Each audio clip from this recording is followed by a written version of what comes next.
controlling of governments, controlling of populations, the blood traumas, this occultism, the raping of children, the harvesting of children. All this has been going on for so long. It was so hard to come running out of a hell that nobody believed existed.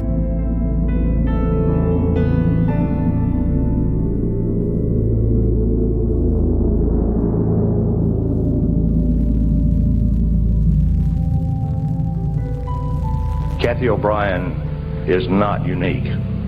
I wish she were, because if she were, it would mean that this problem went no further. In 1957, I was born into a multi-generational incest-based family. At that time, there's a criminal faction of our government that was interested in targeting children such as myself for mind control. My victimization rose proportionately until I was used on a White House Pentagon level during the Reagan-Bush administration. I was used as a sex slave and also delivered messages to and from these government leaders.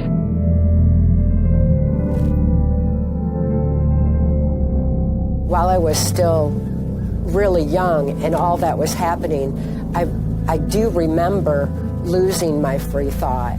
I couldn't even think anymore to hope that there was some place where people were kind.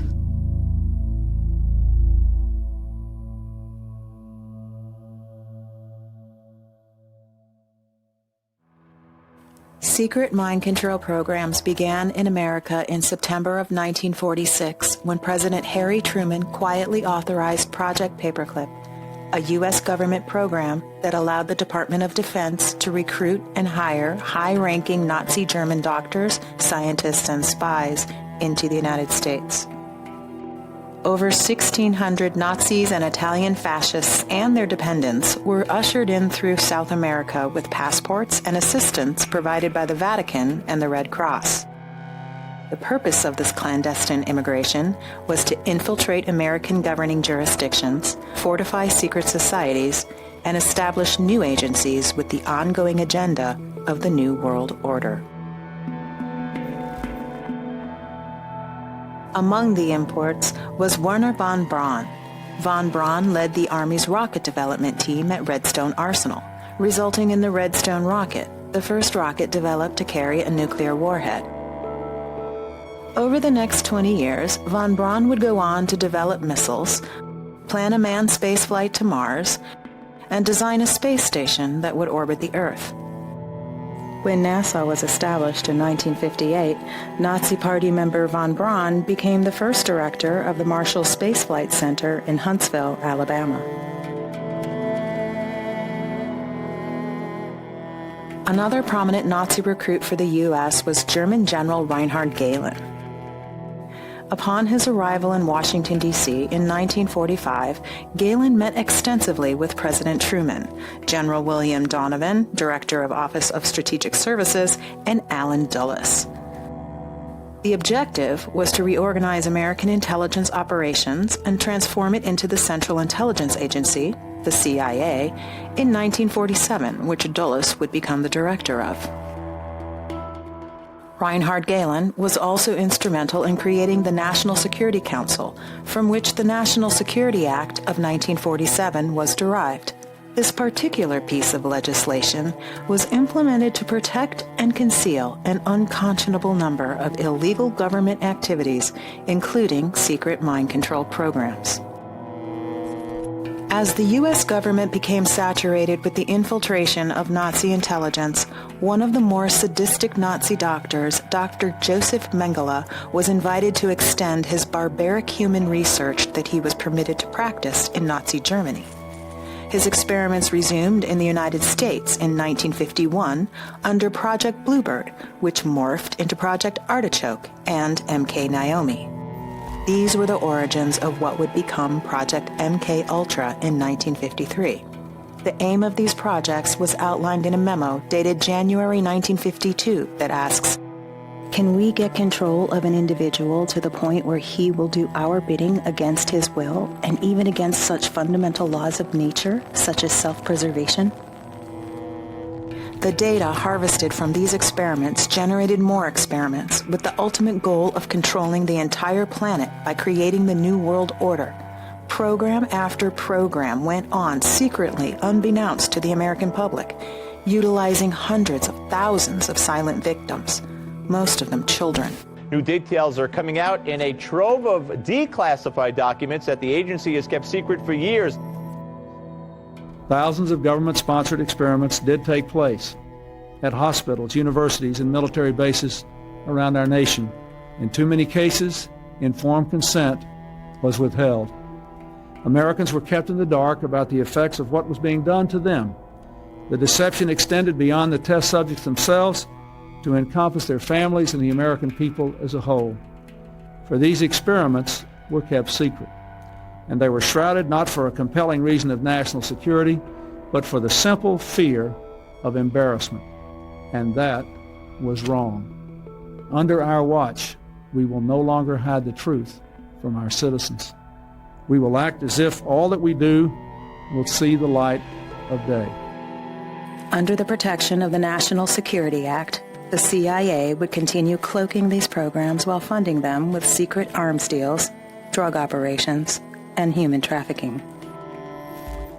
Projects such as Operation Spellbinder, which was designed to create sleeper assassins and Manchurian candidates who would be activated when hearing a key word or a phrase. Operation Often, which attempted to harness the power of occult forces, ran concurrently to hide the reality of another insidious program. Project Monarch.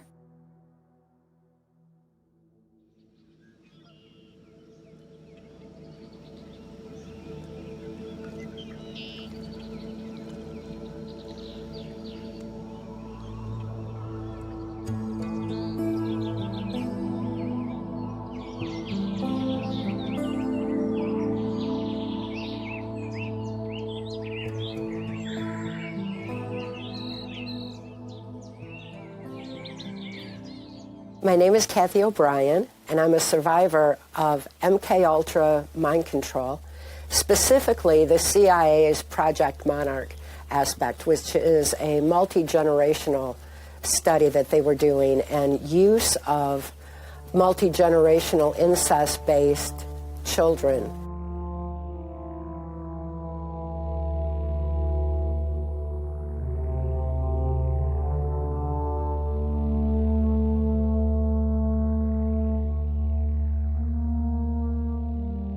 After 3 generations, behavior becomes autogenic, and that was part of the Hitler-Himmler research that was brought over in Project Paperclip by the Nazi and fascist scientists who are combining that information with the CIA back when I was born.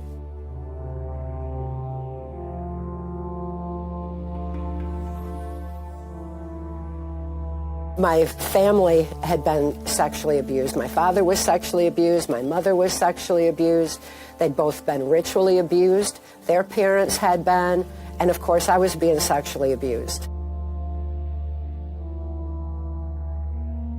My father had been sexually abusing me as far back as I can remember. He bragged about sexually abusing me in infancy. And even though I couldn't determine that what he was doing was wrong, my brain still responded to his sexual abuse on its own. Our brains autogenically respond to trauma the same way. And my brain was trying to protect me from the sexual abuse that I was enduring. And it was so suffocating to me as an infant that it caused what is known as dissociative identity disorder, or formerly known as multiple personality disorder. This is now professionally defined, this disorder is, as the mind's sane defense to trauma too horrible to comprehend. I developed a compartment in my brain, a little area behind amnesic barriers that was actually the neuron pathway shutting down in my brain in order to compartmentalize the memory of the abuse, so that the rest of my mind could function normally as though nothing had happened. They knew that that kind of compartmentalized brain response would be an ideal place to hide government secrets back then, because I couldn't think to bring those to mind. And this is why they started grooming me from such an early age. My father's sexual abuse expanded into child pornography, and he was sending this child pornography of me through the U.S. mails. And he was caught. The pornography was confiscated by a criminal faction of our government. The local politician approached my father and told him that he would receive immunity from prosecution if he would sell me into the CIA's MK-Ultra Project Monarch. Project Monarch utilized a combination of psychology, cognitive neuroscience, trauma, and occult rituals to create within the victims one or more altered personas that could be then triggered and programmed by the handlers.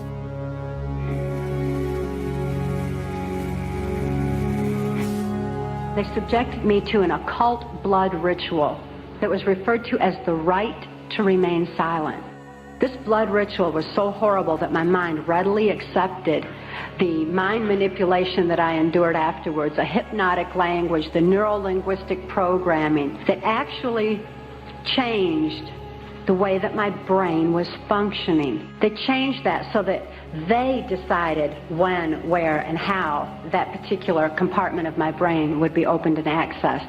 And they replaced the triggering mechanism with hypnotic codes, keys, and triggers, hand signals.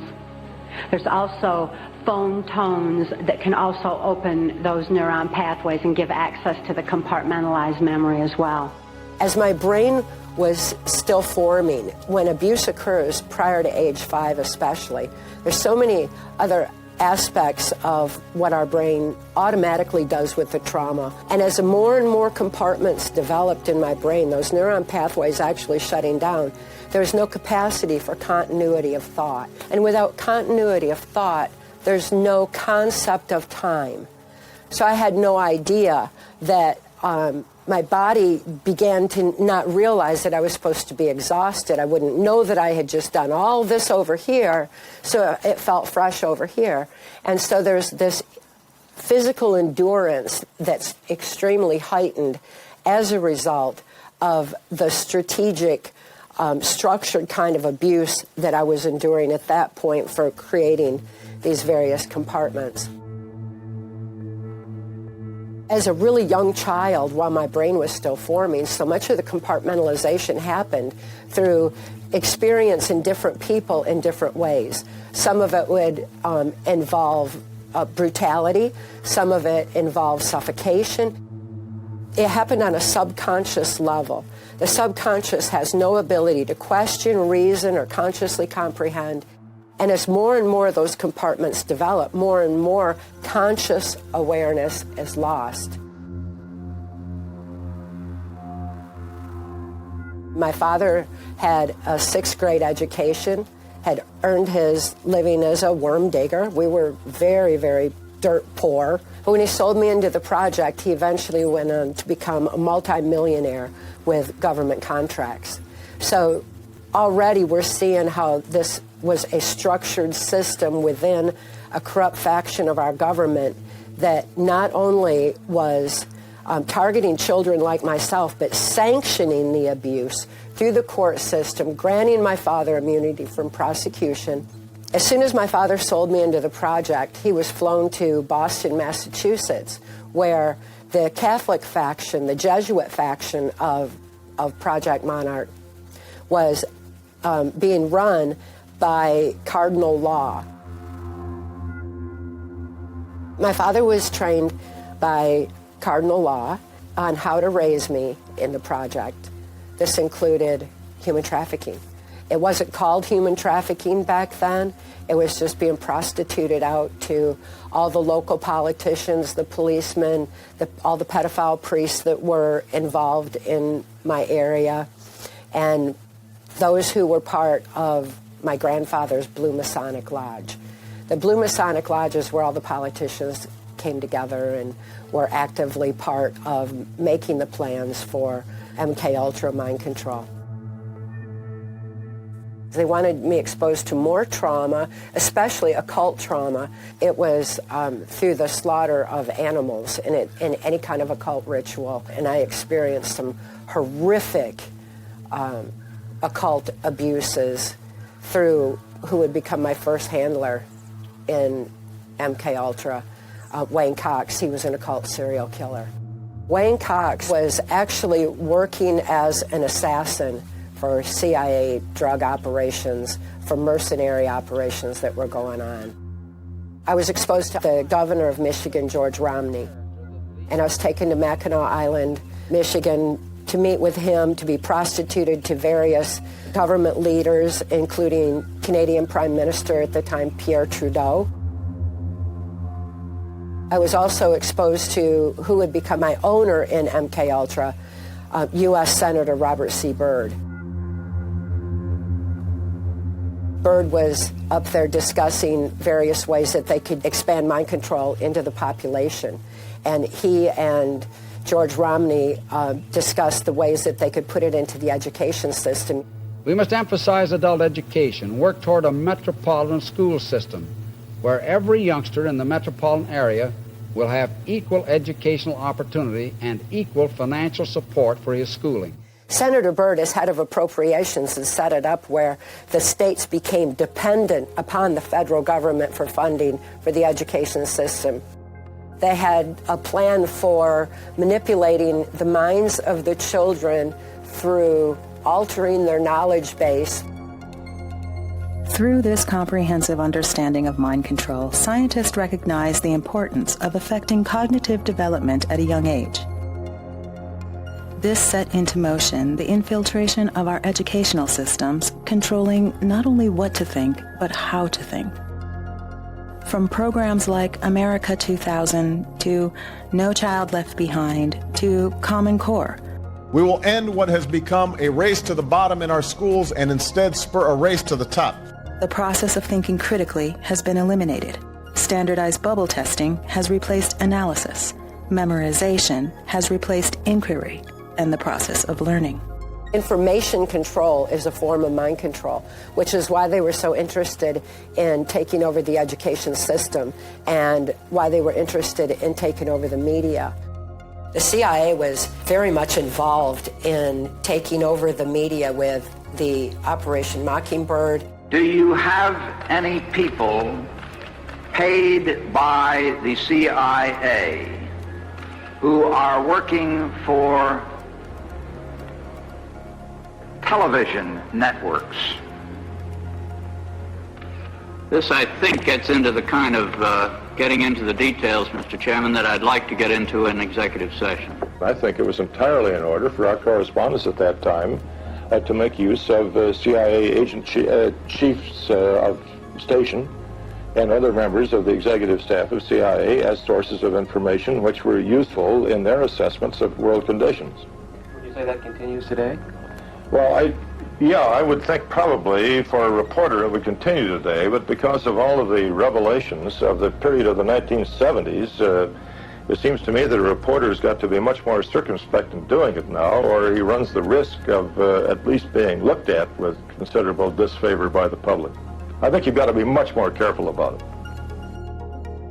Conditioning the minds of individuals through repeated disinformation was the intention behind CIA's Operation Mockingbird. The suppression of information through the media had limited people from seeing that mind control exists so strongly in our world. Exactly what people think, and this is extremely dangerous to our democracy. It stopped them from understanding that human trafficking was the funding mechanism of the New World Order. It stopped them from seeing the CIA cocaine operations that were being used. The so-called drug wars is nothing more than the CIA taking over the industry worldwide. Gary Webb was trying to report on it, and he was killed. So many on the front lines were being killed. Only a few major corporations control an estimated 90% of all the news stations, television, movies, music, video games, social media, and the internet. Social media and other internet platforms make their money by keeping users engaged, and so they've hired the greatest engineering and tech minds to get users to stay longer inside of their apps and on their websites. Mass media has conditioned individuals using methods such as neuro-linguistic programming, occult symbolism, and harmonics. They were enhancing the harmonics in the music to actually affect the neuron pathways in the brain in directions that they wanted, and then using specific lyrics to drive in a message. We need to be so mindful of the lyrics that are being carried on those harmonics into our mind and become aware of how much that kind of thing does affect us. All the good girls go to hell. Harmonics were added to their music to make them even more popular. These little children who had been horribly abused were programmed and harmonically tuned, and then the messages were programmed in, which would deliberately affect the social engineering of a generation or however many people they could affect. Through continued secret human experimentation, scientists learned that repeated traumas coerce the function of the amygdala and the hippocampus to repress the dissociated memory. In order to continue functioning, the memory of the traumatic experience is sectioned off and encased by amnesic walls, creating an altar hidden from the main identity in the subconscious. While the barrier is down, handlers and programmers installed everything from secret messages to deliver, instructions for illegal activities, or programs for sexual perversions. The various levels of programs were named after the different brain waves to denote function. The amnesic barrier is then rebuilt to hide the identity of the abuser and memory of the programming, using trauma conducted through repetitive brutality, electric shock, and weaponized sound waves, known as harmonics. Due to the electrical nature of the brain, high-voltage electric shock devices such as cattle prods are commonly used and are extremely effective in cementing dissociation after torture. By developing the experiments, it was discovered that the effects that harmonics have on the RNA covering of neuropathways is highly effective in creating undetected mind control. Through trial and error, at the expense of unknowing human subjects, success was finally achieved. The experiments proved that certain inaudible sound waves will electronically encode messages into victims, making direct physical abuse no longer necessary for mind control programming.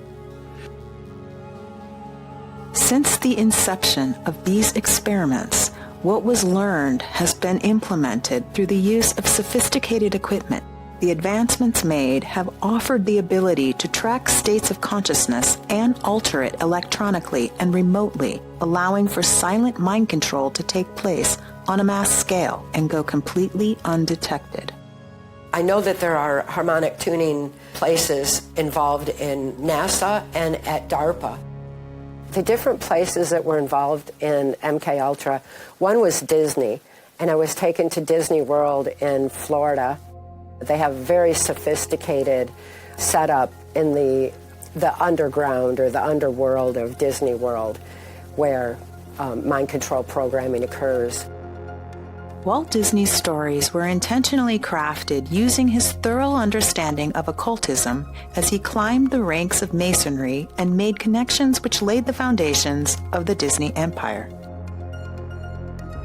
Through relations to CIA operatives Paul Helliwell and Wild Bill Donovan, Disney was able to secure land in Florida for a fraction of the valued price. Disneyland opened during the same year that Project Paperclip scientist Wernher von Braun worked as a technical director on Disney TV shows about space. Von Braun later became an expert on Walt Disney's Tomorrowland, an area of the park showcasing impressive futuristic structures. Located underneath the surface are tunnels or utility corridors, which can be accessed through certain unmarked doors located in various shops, restaurants, and attractions. It is in these utility corridors where child pornography, child trafficking, and mind control programming are allegedly taking place. Trance groups document the close relationship between Walt Disney and FBI Director Edgar Hoover as they correspond about how to bring the FBI's influence into children's TV shows such as the Mickey Mouse Club. These child stars, as well as the children viewing these programs, have been groomed and desensitized by sexual behavior. The correlation between Disney child stars and drug addiction, crime, mental breakdowns, and dissociative behavior are merely products of the victimization they endured while being subject to Hollywood's elite producers and handlers. An extremely traumatizing MK Ultra mind control experience that I've had was the most dangerous game of human hunting.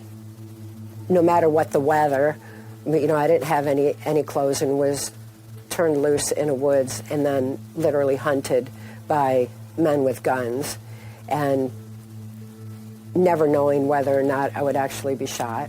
They used hunting dogs to track, which was really, really traumatic. And of course, it was kind of designed to where there's no place to run, no place to hide, because there was no way to get away from them. And it was at one of those human hunting places that I saw George Bush Jr. hunted just as I was. And his own father and Dick Cheney were a part of extreme trauma base for him because they were creating a Manchurian candidate who would become president. Go on. So the ghosts stay in the girl made them stop eating candy. It was absolutely horrible that anybody was being hunted. And I've always had extreme compassion for George Bush Jr. It was an effort to be able to keep all the power in the Bush-Clinton dynasties. People think, well, you run against each other, you're enemies. Political enemies. Well, we were friends before he beat me, before we ran against each other, and we've been friends afterward. You were both in Skull and Bones, the secret society. It's so secret we can't talk about it. My primary mind control programmer was Lieutenant Colonel Michael Aquino. He was the founder of the occult temple or set that proliferated on our military bases and where occultism was used for mind control on and by our military. The Army has known of my religion for the last 20 years. There has never been a problem with it. I've been involved in intelligence and psychological operations for about 40 years in all levels of it and across the intelligence community.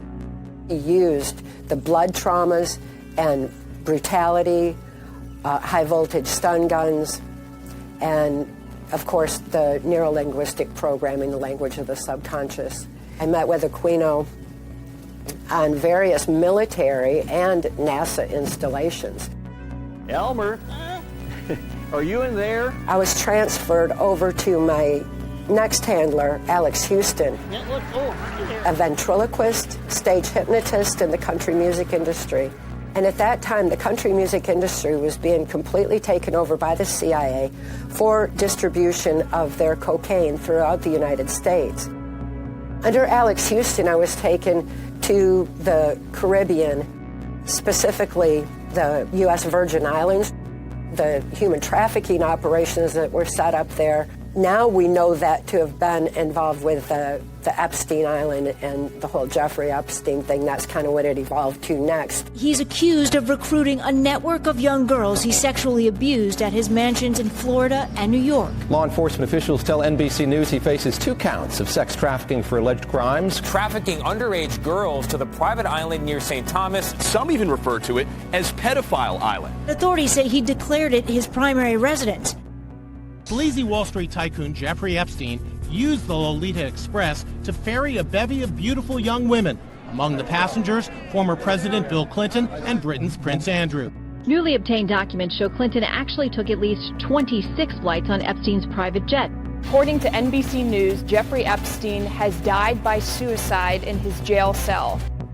It was my experience that Bill Clinton is bisexual, leaning far more towards the homosexual end. All I've ever seen him involved in was the homosexual activity.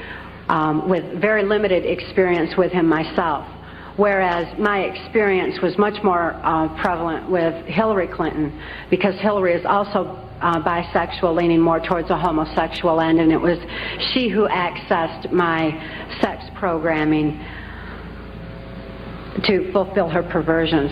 Bill Clinton was being groomed to slip into the office of president because he would do and say what needed to be done. Therefore, it was decided in 1984 that I heard him and George Bush talking at Swiss Villa Amphitheater in Lampe, Missouri, that when people became disillusioned with Republicans leading them into the New World Order, then Bill Clinton as a Democrat would be put into place.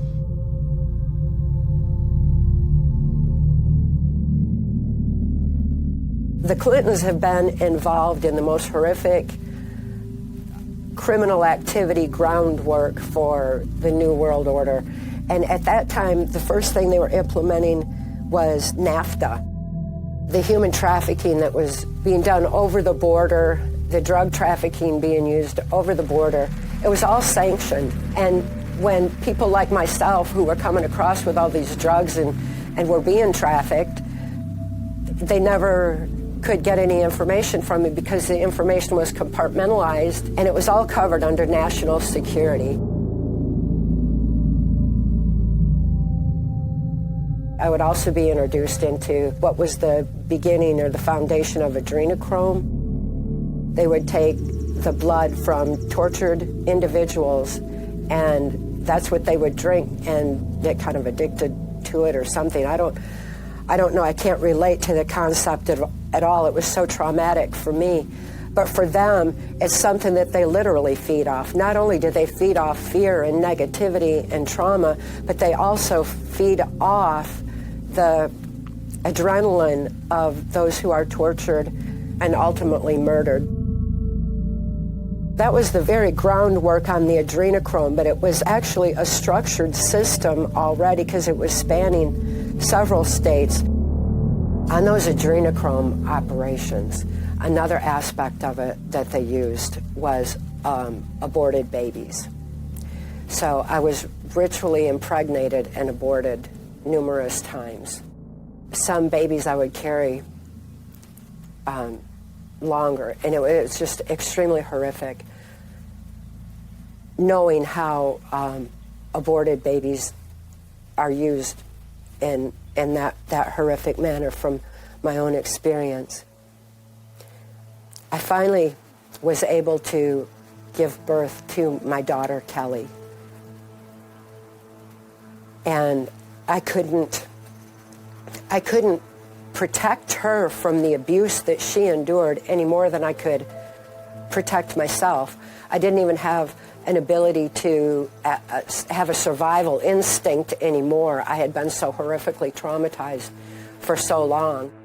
Of all the things that I ever endured, there's never been anything more traumatic to me than knowing that my own child was abused.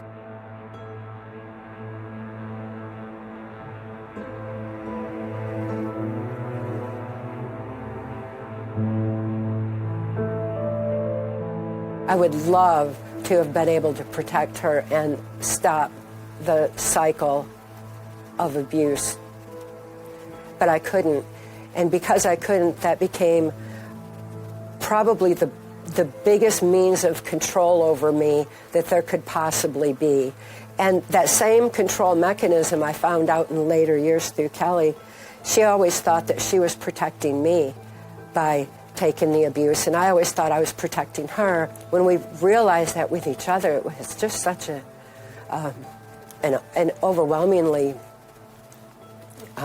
profoundly beautiful moment between us, just to know that the magnitude of the love that we had was always there. The maternal instincts were still in place, even through all the horror and the trauma and everything else.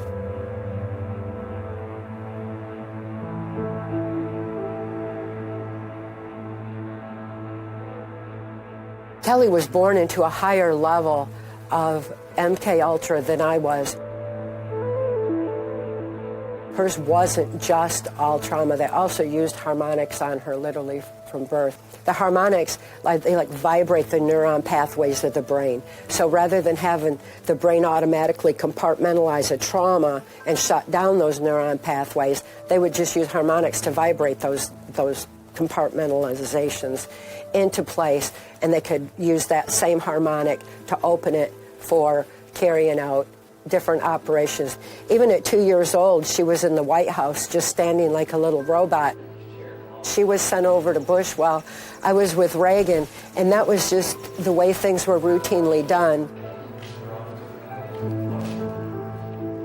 George Bush was one of the biggest promoters of pedophilia that ever was. He put so many of our judges in positions where they had to comply with turning abused children back to the abusers, and also for beginning to have foster care systems and our mental health systems and everything else infiltrated with perpetuating MK-Ultra mind control.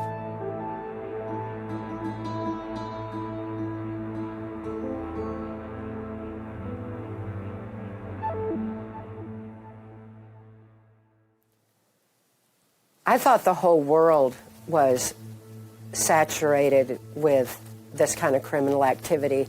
Everything around me was involved in it. The handlers and the owners of the mind control slaves, there were so many of them that they actually had a charm school that trained the girls or guys for various sexual perversions and fulfilling them on high levels of government. We were also used for blackmailing purposes with these kind of extreme perversions. They were like strategically hidden cameras in the ceilings and in the walls that would film the perverse acts, and then the politicians or whomever, the various world leaders, were then blackmailed into compliance with the New World Order through all these videotapes. One place where they had a lot of cameras and perversions set up just specifically for this was Bohemian Grove.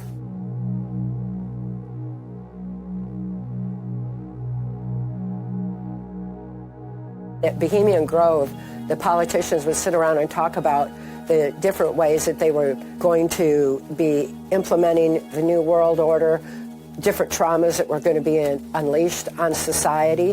One discussion that was just really horrific was using AIDS as a means of population control and introducing that in. I heard discussions like at Bohemian Grove where they were talking about aliens and stuff, and even though my experience with George Bush was him doing a holographic image of turning into a lizard because it's an innate fear of reptiles that's been conditioned from so many generations within us, that it's an MK-Ultra mind control theme to say that it's reptilian in that regard. But it doesn't preclude the fact on where is the alien influence, and is there alien influence, and what does it all really mean? At Bohemian Grove, when they discussed it, they said that aliens are us in the future, and that it's just a matter of time travel and a manipulation of time. They also talked in terms of aliens being dimensional and multidimensional.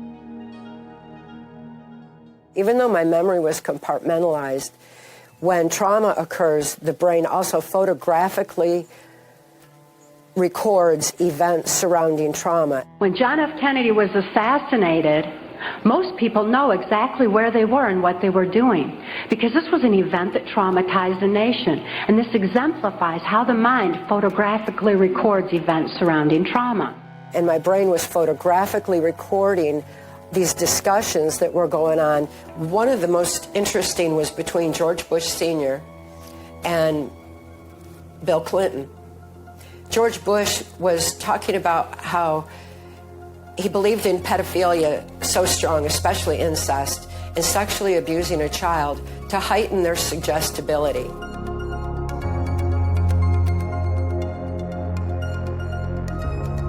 Down here is a button. Now, does anybody in this room know how to twerk? Drag queen story time's been happening all across the nation. Let's turn around and shake your butt. Shake them, shake them, shake them, shake them, shake them. It's meant to inspire diversity and inclusion.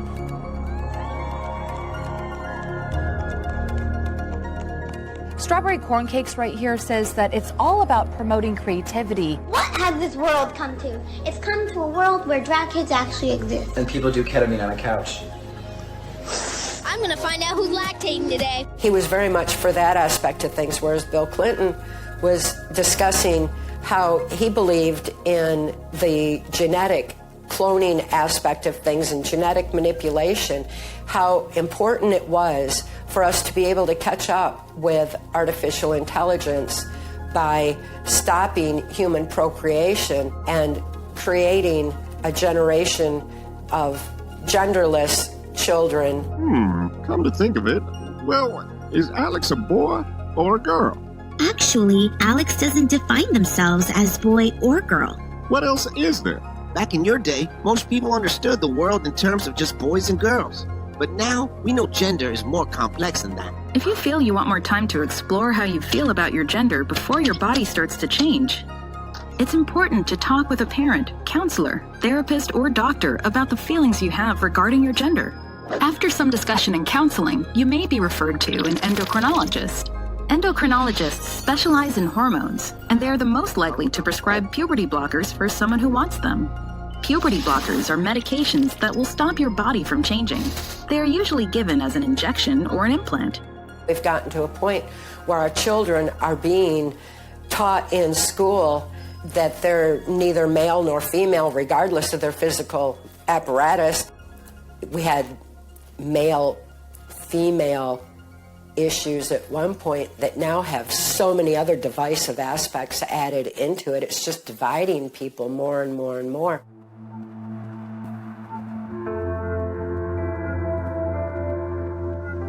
At the Grove, when girls reached age 30, they were murdered or they were sacrificed, because at age 30, there's electrochemical changes that happen in the brain where people sometimes those neuron pathways start changing a little bit and memory starts leaking out.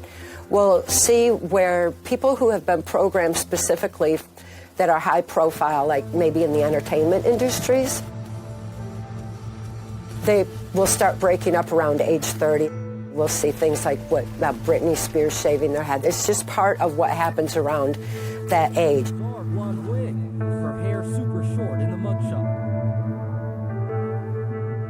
So many government secrets and personal reputations were staked on the belief that I could never think to bring to mind, to tell their secrets, that I would never be deprogrammed to remember the things I've been programmed to forget.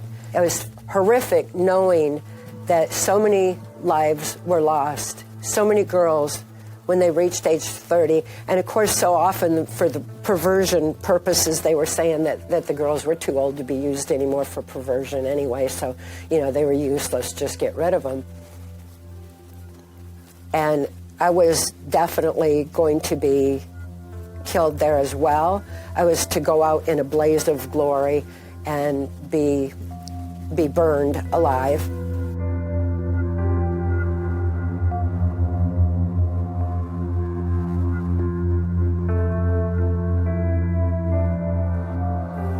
And I know that was the plan because it was told to President de la Madrid of Mexico, who is so much a part of the foundation of NAFTA. He was being reassured and told that I would be killed and that the secrets would go with me.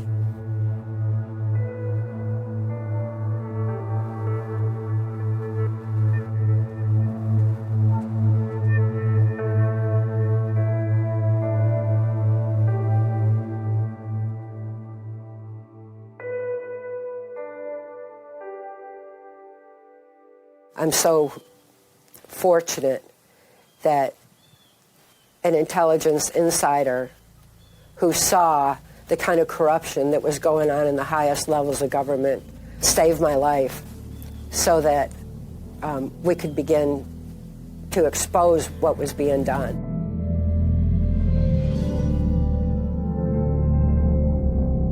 Mark Phillips was so outraged by what he saw, he decided to take action.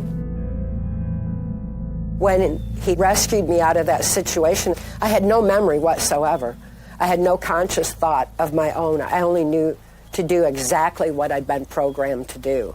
To be able to think on my own was like my brain would go into this black hole, and I'd be pushing it, trying to make a decision even on maybe what to have for dinner. You know, just to even think that thought was an exercise in itself.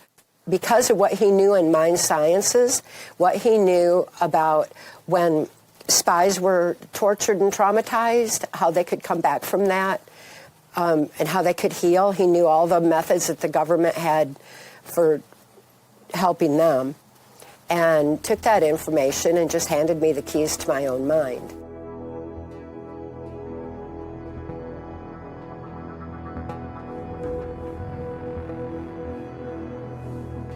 The first thing he did was strap a watch on my arm, because a concept of time equates to a concept of awareness. And I had no conscious awareness at that when he rescued me. And I had so much compartmentalization that the whole conscious mind was just not active in any way. So the watch was a tool to help start bridging that. He also taught me that as my brain felt safe and began flashing memory, that I should make notes of whatever that flash was. As fast as it happened, just still make a little note. Because moving a pen requires a logic part of the brain, and it takes that and just puts it over into logic where it can be consciously dealt with. Seeing it on paper and having it physically moved in my brain was just a start of a healing process. As I was writing out more and more memory and bridging those neuron pathways and opening those up, I gained continuity of thought. I gained continuity of time. I started having a concept of time and conscious awareness. I distinctly remember the moment that something had happened within my brain and the way that it fired, and to where all of a sudden, boom, you know, it felt like I was present, like I was in the real world. I could feel again.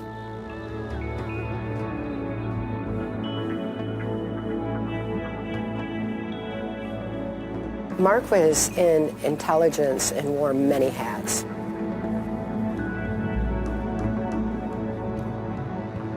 He was considered a spook, you know, more than just any particular agent. He worked for all different agencies in whatever capacity was needed, which included Secret Service and being in the White House. He was interested in how to help the mind and how to heal the brain.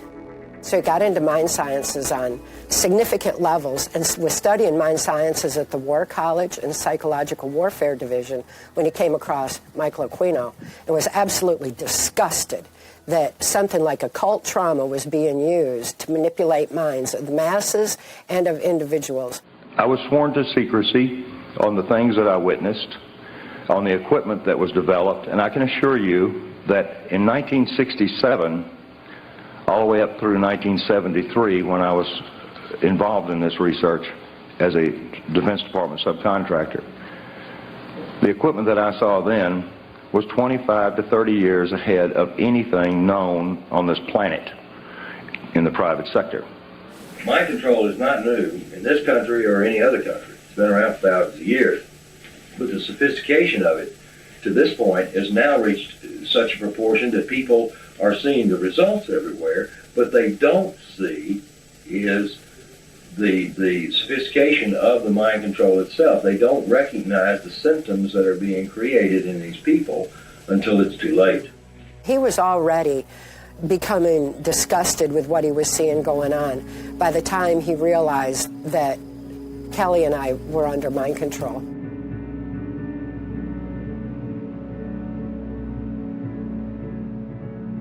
While we were in Alaska and Kelly was safe, she started beginning to have memory flashes, and she went into respiratory failure. So we took her to Humana Hospital, and the diagnosis there, they could not find any biological reason for her respiratory failure. So they brought in a psychiatrist. The The psychiatrist was state appointed. The psychiatrist had seen many mind control cases because of the Air Force Base up there and because of, espionage being launched out of Anchorage in that area for years. Information on mind control had been suppressed for so long. Mental health had no clue what it entailed. Mind control has advanced to the point where they know the ins and outs of the brain and the mind so well that they know how to program not only the subconscious, but to go into the primitive mind, the very area of our mind where blinking, breathing, and circulatory, heartbeat, all that is regulated. And they could go in there and put death programs in place.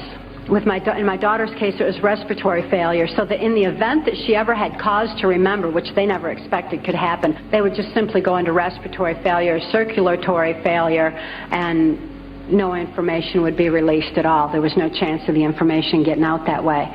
Since my daughter was being raised was genetically and mind control being brought up to be in espionage, she had that program in place and it went into effect.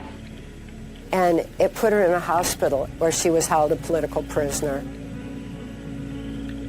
When I was finally allowed visitation with her, I was not allowed to discuss anything with her that could be helpful to her. I wouldn't tell her what her past was because I already knew at that point that a person needs to heal from the inside out, not from outside input. There's no way I was going to ever do that in a way that would hinder her own healing process. I wanted to nurture it and help the therapist nurture it, but instead they just completely shut me out and told me I was crazy. And then turning to law enforcement, the FBI came in on my daughter's case and testified that there's no such thing as mind control. The violations of laws and rights that proliferated in her so-called legal case were extensive. We had one clean district attorney that went in and told the judge that he was violating constitutional rights and human rights in my daughter's case. He said, Your Honor, you're violating every law that I know of. And the judge said in open court, laws do not apply in this case for reasons of national security.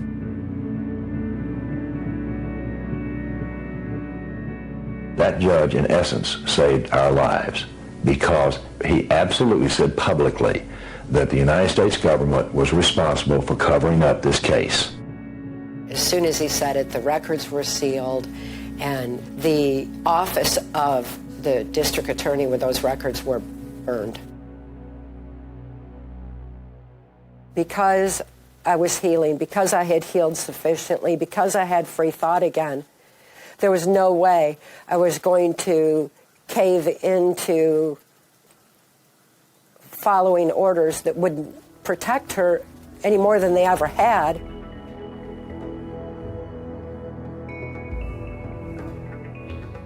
Instead, I had love as my motivation to heal. That added to the safety in my brain. That added to the firing of the neuron pathways. It added to the memories starting to surface. And as quick as they were surfacing, I began writing them out. I took those memories that she had recovered and the details, the maps, everything that she handed me, and I turned it over to people that I knew within federal law enforcement, not FBI, federal law enforcement, and I'll tell you one of them was Customs, and they in turn provided me with enough substantiation and proofs that I could prosecute. The U.S. Customs was absolutely amazing right from the start. They were right there to investigate what I had written out, what I was saying about the drug operations out of the Caribbean, what I was saying about the human trafficking. They had at the head of the agency William Von Raab. It is Customs' job to stop illegal drugs at the U.S. border. Von Raab thinks the U.S. is losing the war against drugs because from where he sits, the government isn't fighting to win. He was doing everything he could to get the whole mess exposed and taken down. Von Raab accuses the State Department under the Reagan administration of virtually ignoring the international drug supply. Every time Von Raab would turn in information, especially as pertained to me, national security went on it and it went nowhere. During those years, William Von Raab became so frustrated he just totally resigned. I often felt that it was sort of the Mexican government and the U.S. government against me in the war on drugs. In spite of his resignation, the agency itself remained clean and continued to investigate everything that I was remembering as fast as I was writing it out.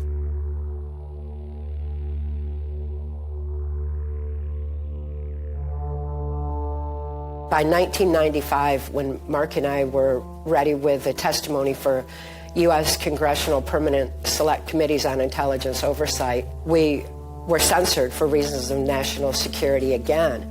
And Congress was censored under the National Security Act from hearing my testimony. And yet, it did allow for us to very carefully and very strategically proceed forward with releasing the information that had all been validated by U.S. Customs, Secret Service, concerned members of various law enforcement and intelligence agencies. We put it into book form in Transformation of America. We took those few copies that we could afford to have printed and had them distributed throughout Washington, D.C. It was a safety measure for us to get the information disseminated as fast as we could. Our First Amendment rights, constitutional rights, guarantee us the right to publish it. Because there was no money in the kind of whistleblowing that we were doing, we would have to decide, okay, are we going to buy, this for dinner, or are we going to buy stamps? And we would always go for stamps because stamps were more substantial for keeping us alive because we had to get the word out there. The information that we released to every member in Congress at the same time. Mark and I continued speaking out to anybody and everybody who would listen. We spoke out to various law enforcement groups, to border guards, U.S. Customs, even the police who were concerned about the human trafficking and drugs pouring across the border. Senator Byrd had an office in the FBI building, and he had it in there for the purposes of being able to manipulate the law to allow for the human trafficking, to allow for the drug operations to go unchecked. And the catch net for the human trafficking operations was the National Center for Missing and Exploited Children that was through the FBI. There were so many people that were being affected, so many mothers who had lost their children to human trafficking operations and then have the courts system turn on them and return the children to the abusers.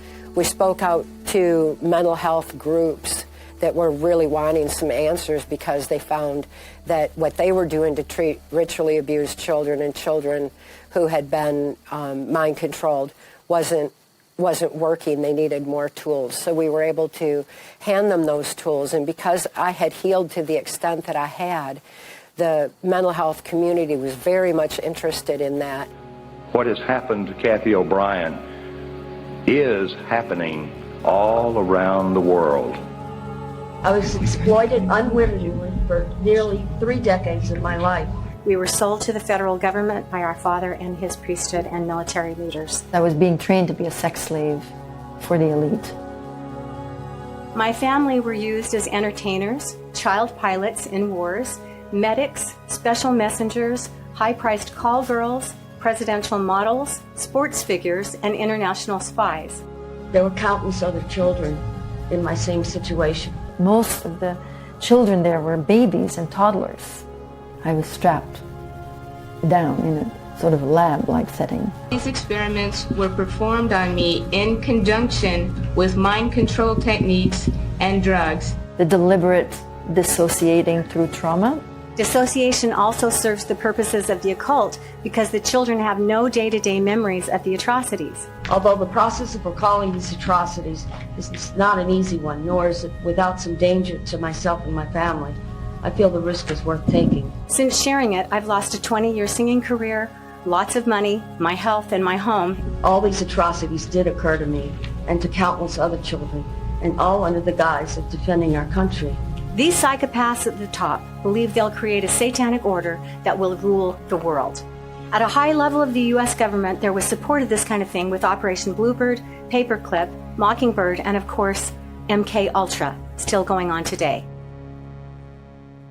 This was the ITNJ on the inquiry into human trafficking and child sexual abuse, which was a global expose and pursuit of justice. And Mark is in the cover of it. It also gave voice to all those nations that were concerned with bringing a stop to this New World Order funding mechanism. The criminals that I was exposed to under MKUltra are still the same handful of criminals in control today, or the effects of what they have put in place. We have before us the opportunity to forge for ourselves and for future generations a new world order, a world where the rule of law, not the law of the jungle, governs the conduct of nations. When we are successful, and we will be, we have a real chance at this new world order.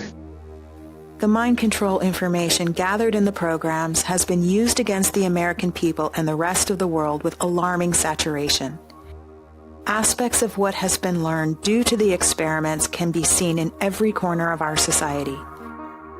The intentional traumatization has left a nation of bewildered followers or triggered those who have awakened to the truth of the obvious control. Once one breaks through the veil of understanding, the systematic traumatization of America reads like a manual from Mengele's original research. The formula of using trauma to control the victim is brought into a much larger scale, and we see where mind control takes over a collective nation, and therefore the world. They want to suppress truth, they want to suppress information, they want to control the populations, and for what end purpose? I can't relate to. It's a dominating force that feeds and thrives off of negativity.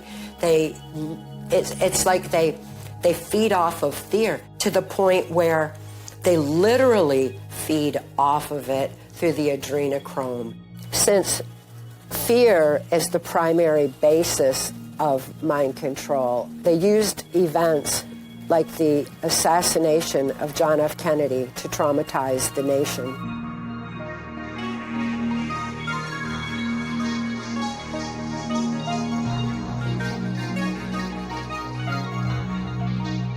Just a moment, we have a bulletin coming in. It's official now, the president is dead. We had Waco, we had Ruby Ridge, and the Oklahoma City bombing. It is apparently the single deadliest terror attack on U.S. soil ever. There's other traumas that have occurred, like 911. People in the northeast corner.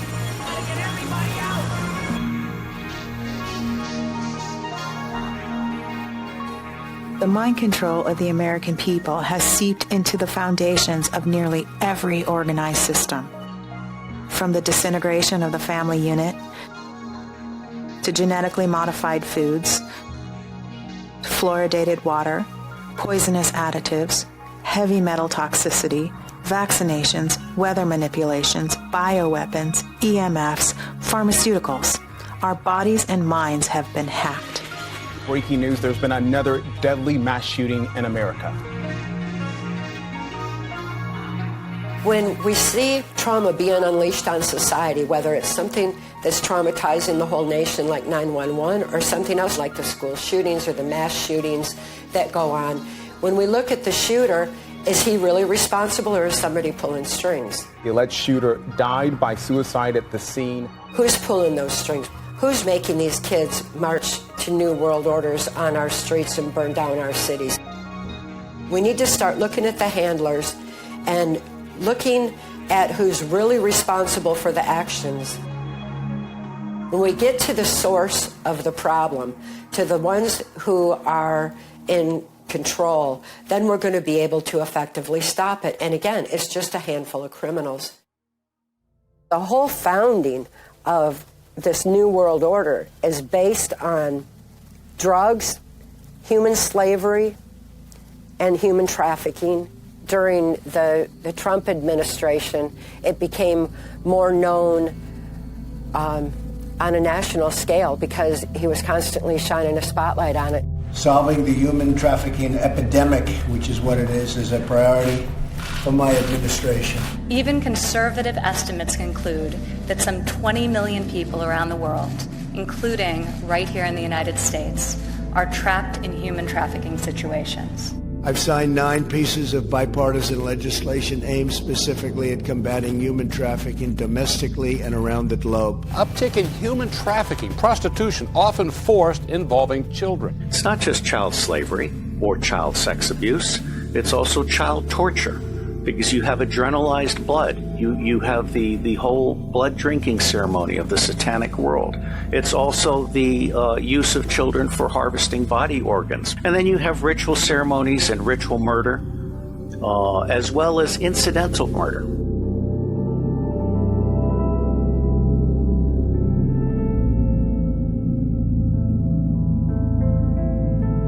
A SARS-like virus, which has infected hundreds in China, has now reached the United States. The WHO chief has called COVID-19 public enemy number 1. It's confirmed the coronavirus outbreak is now a pandemic. A unique opportunity to reset our global agenda. 300 military personnel will be brought in to assist.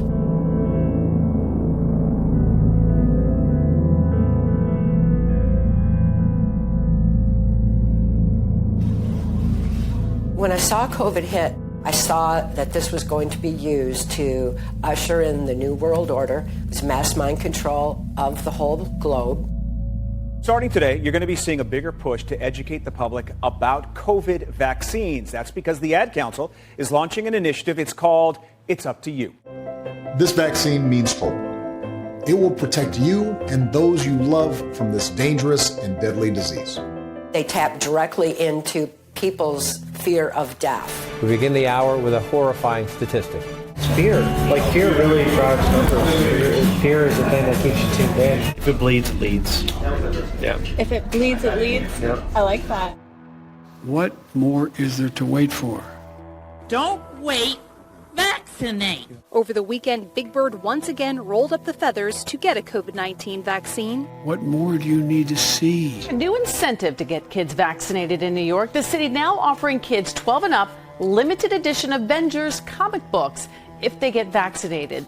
We're working with major businesses like grocery stores to provide special deals. Thank you. You're welcome. Congratulations. Bring them in to get vaccinated, but when they're in, they'll get discounts to purchase goods in that store. The Winston-Salem-based chain will be giving away 2 donuts to each vaccinated customer tomorrow. All right, I just got my vaccine, and I will recommend it to anyone and everyone. This is not about freedom or personal choice.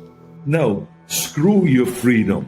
For some people, having celebrities who are familiar faces speaking up and saying that they are taking the vaccine, it didn't hurt, will be convincing. A strategy that is not without precedent. Newspapers around the country printed this photo of the king receiving the polio vaccine backstage at the Ed Sullivan Show in 1956. The percentage of teenagers that actually got the polio vaccination after this promotion went from 0.6% to almost 80% in 6 months. So please, if you haven't gotten vaccinated, do it now. Do it now. The better we're going to be able to help stop the spread of COVID and keep everyone healthy. So roll up your sleeve and do your part. This is our shot. Now it's up to you. I hope people listen to all the experts from the Dr. Fauci's on, talking about the need to wear masks. Right now, people should not be walking. There's no reason to be walking around with a mask. Wearing a mask might make people feel a little bit better, and it might even block a droplet, but it's not providing the perfect protection that people think that it is. Then you want it to fit better, is put a cloth mask over. If in fact you are vaccinated, fully vaccinated, you are protected, and you do not need to wear a mask outdoors or indoors. Even if you are vaccinated, you need to wear a mask in indoor public settings. One component of MK Ultra Project Monarch mind control was wearing a mask. Kelly, when she was being trafficked she wore a mask. It completely depersonalizes, it separates a person from others, because you cannot see the micro muscle movements, you can't see what the expression is on a face. So it alienates people from each other. Ongoing study of child neurodevelopment finds that children born during this pandemic are now showing lower cognitive skill signs. By putting that mask on, the brain is lacking oxygen and not being able to critically analyze and think as clear as it needs to realize and recognize the properties of mind control that are going on around them. Michael Jackson was in Project Monarch. He grew up in the same project I did, and he had to wear a mask. He wore a mask too, so that he would keep his voice silenced if he wasn't singing, so that he wouldn't be speaking out and revealing what abuses he had endured as a child, what abuses he was enduring in the music industry. We can still wake up from that, arm ourselves with truth, take off our masks and allow enough oxygen to our brains for critical thinking, and be able to use our voice again, speak out and make ourselves heard, take a stand against the injustices and the criminal activity that's proliferating, because the New World Order is rooted in the most horrible crimes against humanity. We have so much healing within ourselves. We have so much that we can control with our own immune systems, and also just knowing that we have the strength to stand up against a common virus is being hindered by this constant programming and imposition that we're being exposed to, which is nothing more than a form of mind control. How to avoid a virus from outside ourselves rather than from the magnitude of all that we have within.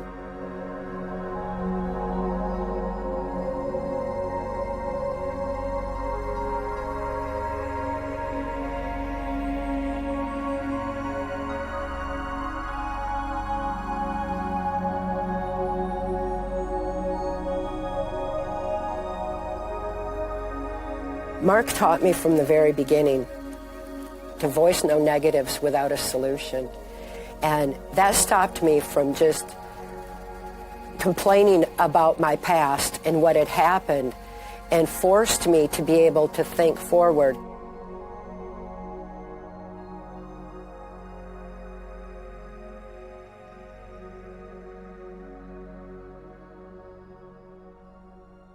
Mark's life was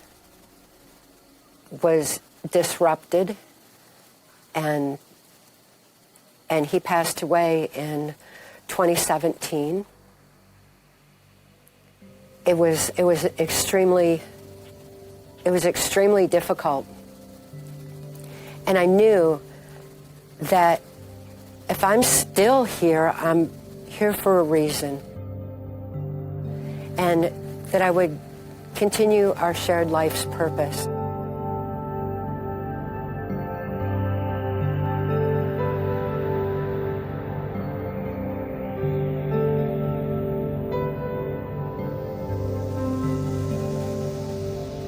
Before Mark passed away, he wanted to release the healing methods that he taught me.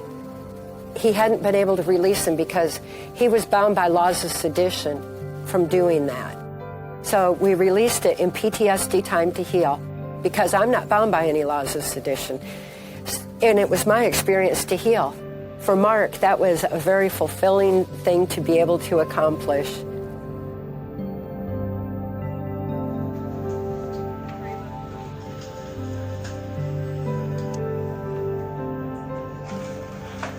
It's up to us, every single individual, to be able to realize their own truth, their own strength of spirit.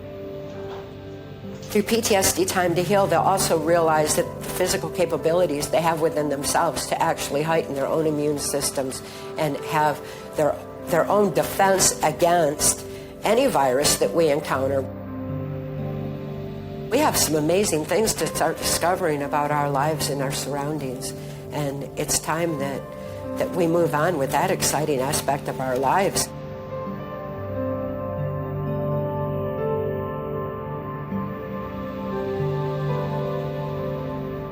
Mark and I were able to keep a clarity of thinking, like being above the storm, to where you have a clearer view to see that positive change was happening, that people were waking up, that they were starting to make a positive difference.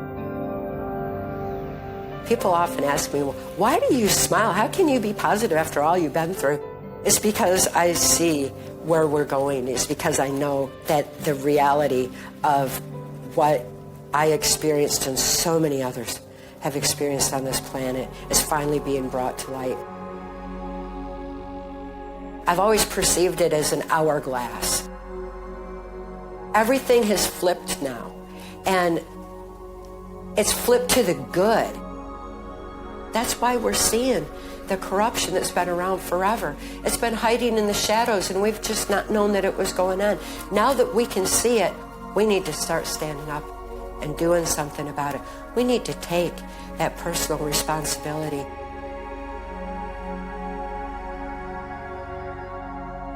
When I was healing from mind control, people would tell me, well, you have to love yourself. And I didn't know how I could love myself after what I had been involved in and used for. And yet, Mark told me that he helped me to understand that I was not responsible for the actions that others forced me to do and tortured me to do. That I was responsible for all of my actions going forward.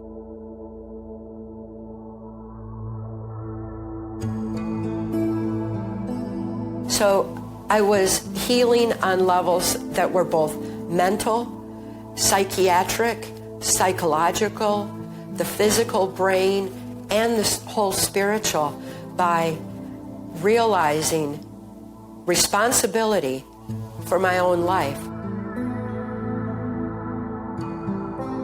I found it within myself on the base core energy of my being, and that energy is love. Love is the most powerful force in the universe. If people want to call it God or label it by any other name that resonates with them, it's irrelevant. And I think when we look within ourselves, we can start tracing that source. When I look at the duality of the world, I learned that light overcomes dark, but dark cannot overcome light. With that duality, there still is tipped just ever so slightly to the good. I chose to continue fulfilling our life's purpose of raising awareness on mind control and healing from it. The negative and the solution. And I spell solution with a S-O-U-L. And this is the ultimate solution. So I still choose to maintain a balance with all the keys that he gave me, and just honor the life that he lived, because he was a hero to us all.